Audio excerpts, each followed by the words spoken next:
Awas kamu tempat. Betul kok. Sama-sama. Enak banget.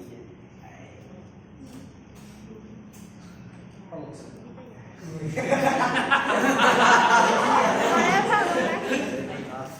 Galau nanti Galau. Pemain Porto sama Rinda di tempat. Main Porto bola juga. Dan bagusnya lagi, ketika kalian melakukan pijatan menggunakan sarung tangan, baiknya sarung tangan diganti yang baru. Nah, karena saya dia juga, pakai juga, jadi pakai yang sama. Bahkan saya kalau untuk keluarga atau untuk orang-orang yang saya pastikan dia sehat-sehat saja, saya nggak pakai sarung tangan, langsung kulit ketemu kulit. Karena ketika kita memberikan masas kulit ketemu kulit itu jauh lebih baik. Jadi ada kita bisa mengatakan aura positif kita menghangatkan ke pasien itu beda dibandingkan kita menggunakan sarung tangan, itu jauh lebih bagus juga. Cuma kalau kita tidak yakin kita menggunakan sarung tangan, lebih baik itu diganti. Karena kalau menggunakan sarung tangan ini biasa malah bening, ya karena kena minyak zaitun tadi. Oke.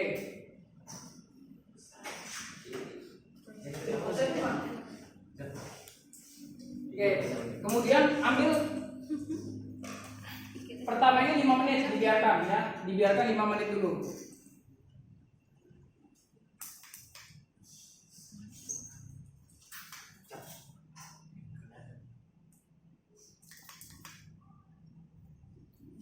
Oke, ini dibiarkan selama 5 menit.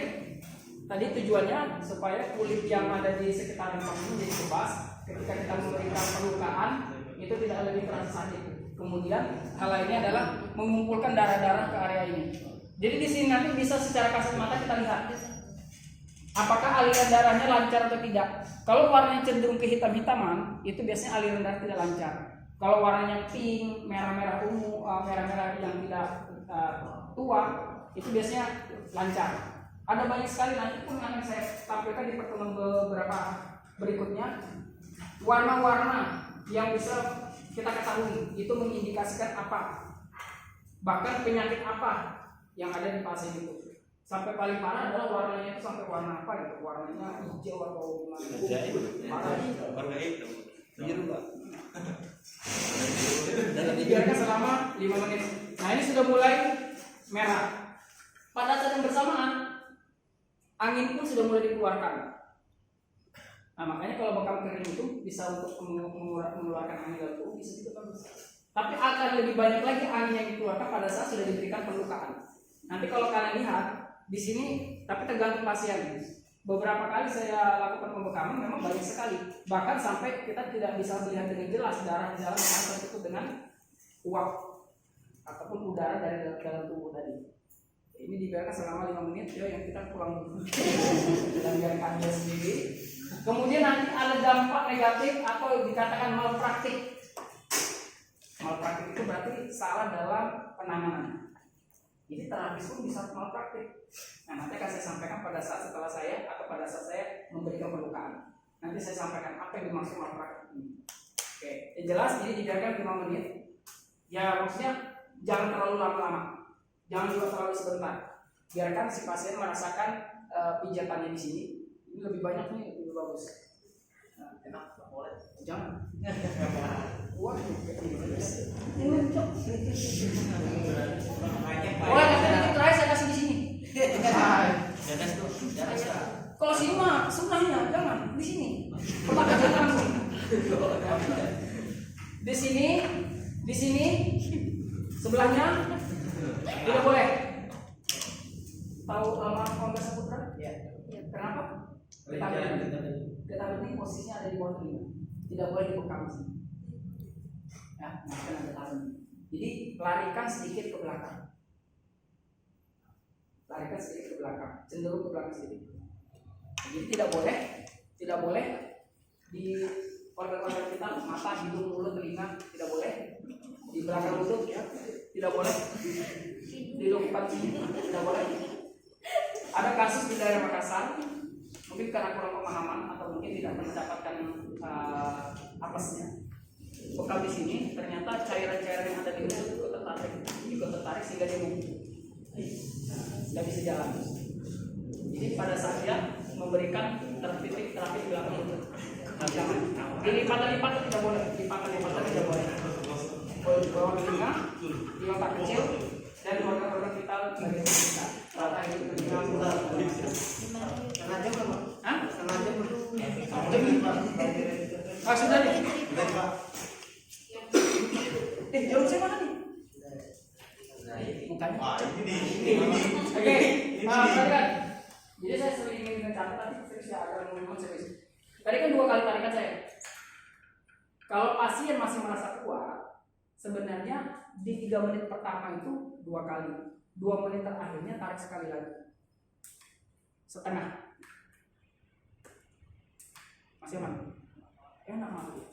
Nah, kalau enak pasien itu justru tidak apa-apa, dimaksimalkan 2,5 tarikan totalnya, atau maksimal paling banyak sekali 3. Nah, kalau ini tadi 2,5 pertama, baru saya tambahkan setengah. Kalau terlalu kencang pun pasien akan sakit, apalagi kalau titiknya banyak, karena saling menarik kulitnya. Oke, selanjutnya kita coba berikan perlukaan. Oke, sudah 2 bulan kan belum pernah.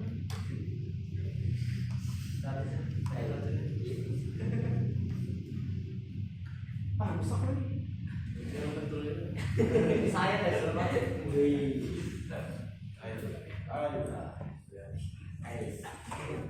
Saya sudah siapkan alkohol. Bagus juga sebelum diberikan perlukaan, berikan alkohol.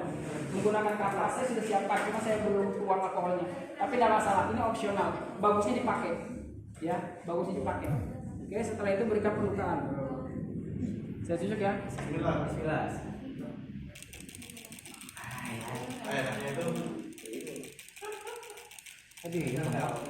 Enggak sakit kayak digigit semut aja. Ada yang punya masker? Minta. Baru enggak? Ya minta 1. Saya lupa pakai masker. Sedot. Ditarik. Oke, sudah. Oh, sudah. Nah, dibiarkan sampai dia keluar darahnya.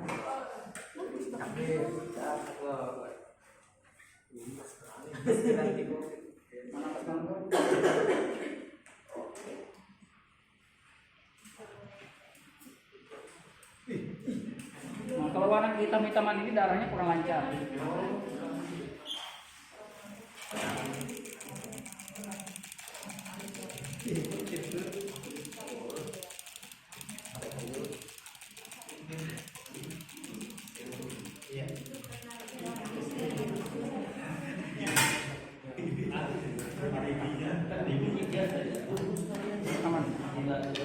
Oke, ini saya maksud malpraktek bisa terjadi pada saat setelah ini. Jangan biarkan terlalu lama, ya. Kita hitung saja, maksimal sekali 5 menit dibiarkan kopi ini. Kalau bisa sampai 10 menit atau kalau terlalu lama, yang terjadi adalah kayak sekali pernah kena api, kemudian melepuh kayak gembung isinya ada air cairan. Yang terjadi seperti itu. Ada banyak, nanti akan saya perlihatkan pertemuan beberapa titiknya. Yang jelas terjadi itu. Kalau itu terjadi berarti kita malpraktik, kesalahan dalam penanganan. Terlalu lama kita biarkan. Ini asik ngobrol nih. Karena memang pada dasarnya seorang terapis harus mengajak dia ngobrol. Pastikan dia tidak pingsan. Pasti beda dengan masas kalau pasien tidur aman berhasil. Tapi kalau bekam tidur barangkali dia pingsan karena kekurangan darah, karena kelelahan, karena pusing. Jadi kita ajak ngobrol, tanya-tanya, bercerita apa saja. Kemudian jangan sampai lalai, jangan sampai waktu ini terlalu lama. Karena pada saat kita bersihkan, yang terjadi ada sisa-sisa tadi, lepuhan-lepuhan, banyak beberapa titik. Nah itu yang terjadi, makanya dikatakan malpraktek. Itu harus dihindari. Jadi biasakan ya 5 menitan lah. Kalau lewat sedikit itu masih aman. Kalau sudah sampai 10 menit itu terjadi seperti itu. Ya ini tolong diperhatikan. Nah ini darahnya mulai mengumpul. Sekarang kalian lihat uapnya, ya kan? Kayak ada uap. Ini udara yang dikeluarkan di dalam tubuh pada saat penarikan darah ini. Nah ini darah-darah yang dikeluarkan ini adalah darah-darah kotor. Insya Allah kalian tidak perlu khawatir, Pak ini darah bersih Pak. Kalau darah bersih itu seperti kita donor darah langsung dari sumber apa? Ininya pembuluh darahnya, langsung dari pembuluh darahnya. Karena di dalam ada susunan akan disampaikan di pertemuan berikutnya. Susunan kulit.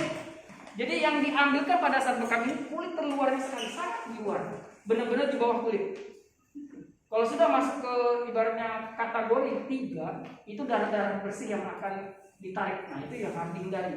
Kalau posisi jarumnya seperti ini kan bisa disetel, bisa dikendorin. Nah, supaya darahnya ada, jarum yang dikeluarkan kecil. Nah, semakin kita masukkan maksimalkan, maka jarum yang dikeluarkan itu semakin panjang. Kalau semakin panjang kemudian kita lurus, ya makin masuk ke dalam. Nah makanya kalau saya misalnya ini full, maka saya agak miring.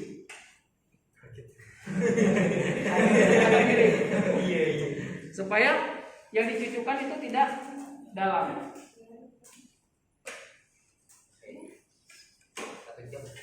Keluar dulu kita. Oke, dibiarkan selama 5 menit. Nah, kemudian baru dibersihkan. Ada teknik pembersihan.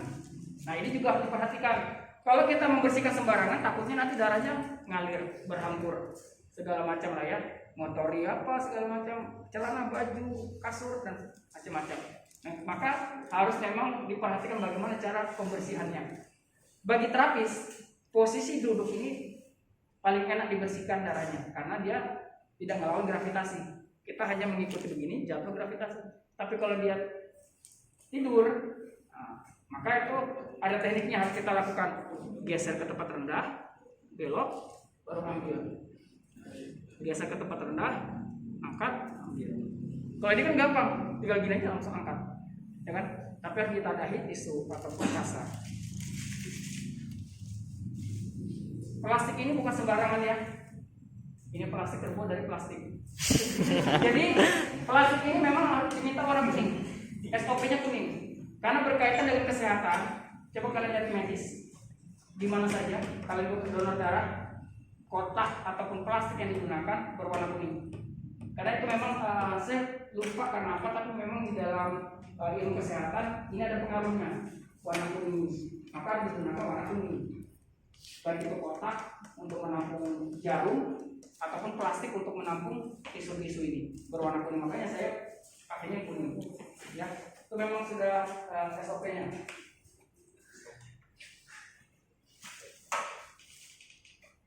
Oke.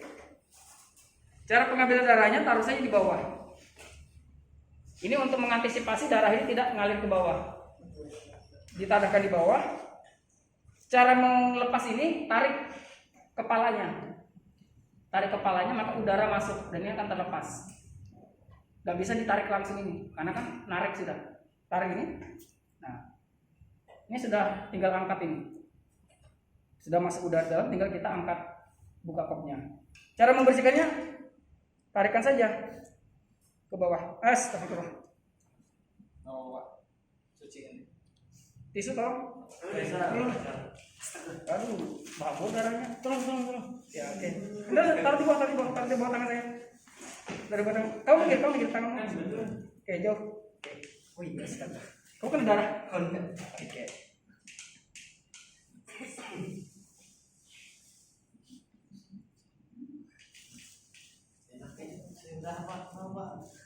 Berdarah kan? Oke, jadi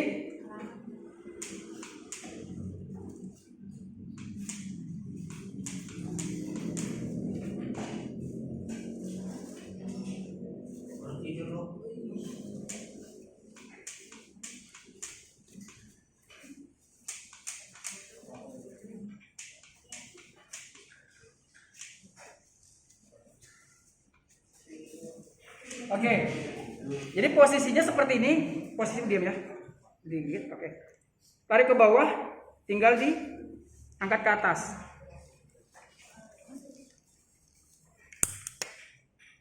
Nah, jadi posisinya di sini, darah tinggal dibersihkan.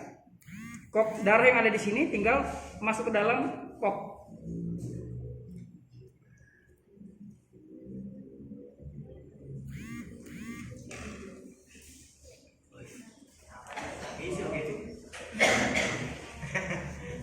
Ya, jadi beberapa kasus misalnya orang yang kurus, kulitnya tebal, dia biasanya terjadi itu akan gembung, tapi ini normal, nggak jadi masalah. bahkan ada beberapa titik semua nongol-nongol semua, enggak jadi masalah. Itu biasa saja, efek dari tarikan tadi.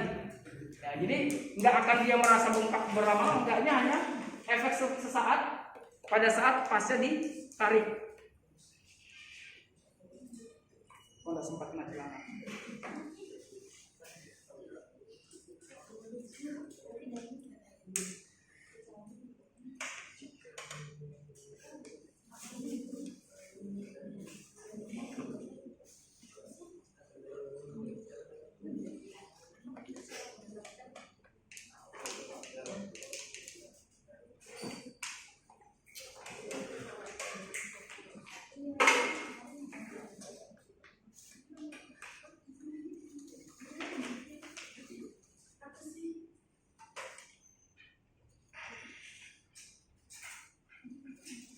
Oke, kemudian untuk ngambil yang kedua, lupa lagi. Diam ya. Oke, posisinya dipastikan ada di bawah. Ini untuk mengantisipasi bocornya tadi.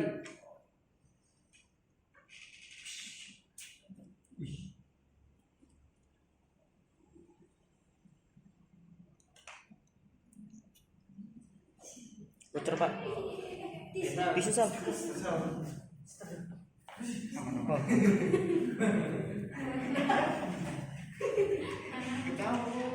Karena permukaan kulitnya ternyata larinya ke kanan, rendahnya.